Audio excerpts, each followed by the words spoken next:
गोटे थर जड़े ऋषि भाविले लोक माने गंगारे पाप धोइबाकू जाउचंती। एहार माने हेला सबु पाप गंगारे समाप्त होई जाउची, ताहाले गंगा पापी अटंती।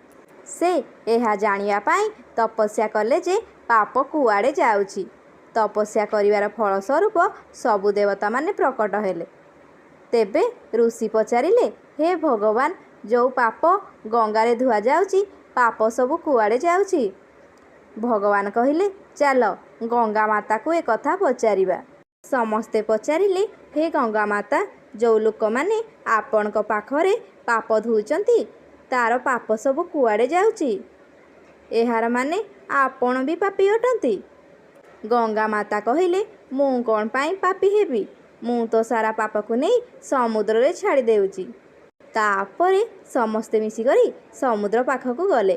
कहिले, हे सागर, गंगा माता आपण को सबु पाप अर्पण कर देउची। एहार माने आपण भी पापी अटंती।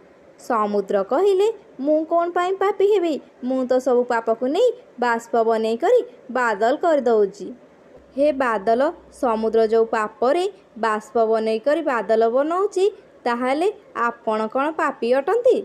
बादल कहिले, मु सारा पाप को पानी बनै करी पृथ्वी को पठेई दउची, जेउथिरे अन्न तैयारी हेउची, जहाकू मनीष माने खाउचंती।